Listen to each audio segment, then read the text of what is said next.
Hello and welcome to Capital Online TV. My name is Anita Nderu and these are the stories making headlines.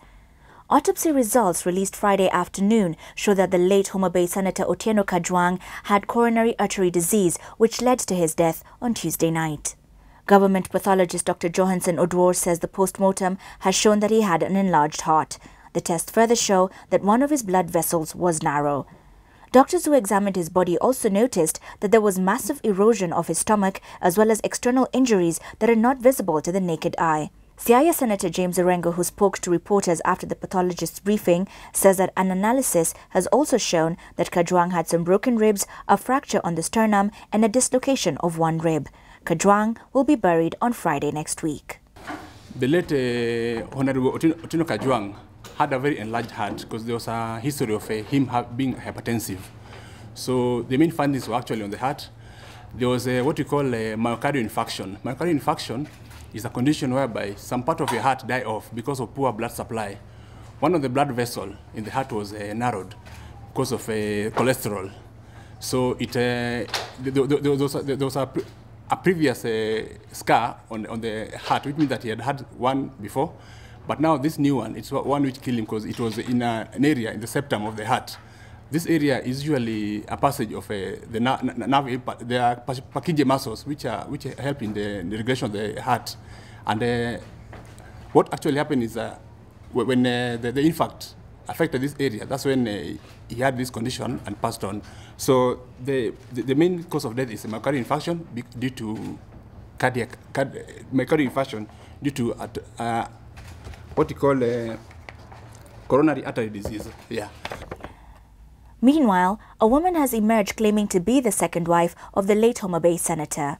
The woman caused drama at the Lee funeral home where she accused the funeral committee members of sidelining her from plans to bury her alleged husband.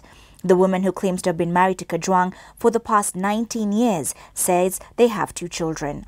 She was ejected from the mortuary where family members and friends had been waiting for the late senator's postmortem results. Kajwang died on Tuesday night at the Mater Hospital, where he had sought treatment after complaining of chest pains while at his home. I have to defend my rights for my children. I have to defend the rights of Odinga. I have to defend the rights of President Odinga. I'm also Kajwang's wife. And in other news, a group of residents of Makueni County camped outside Harambe House seeking to deliver a petition to the president's office. The petition was for the dissolution of the county government headed by embattled Governor Kivutha Kibwana. The more than 3,000 residents arrived at the president's office at around 11:30 a.m. saying they have more than 50,000 signatures of people supporting the disbandment after an infighting between Governor Kibwana and the county assembly. The protesters say they want to be allowed to elect a new county government that will serve the interests of the people.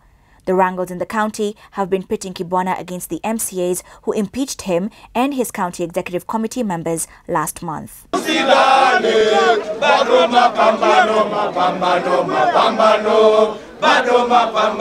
Makueni County. This is Makueni County. We are demanding our rights. We are demanding our...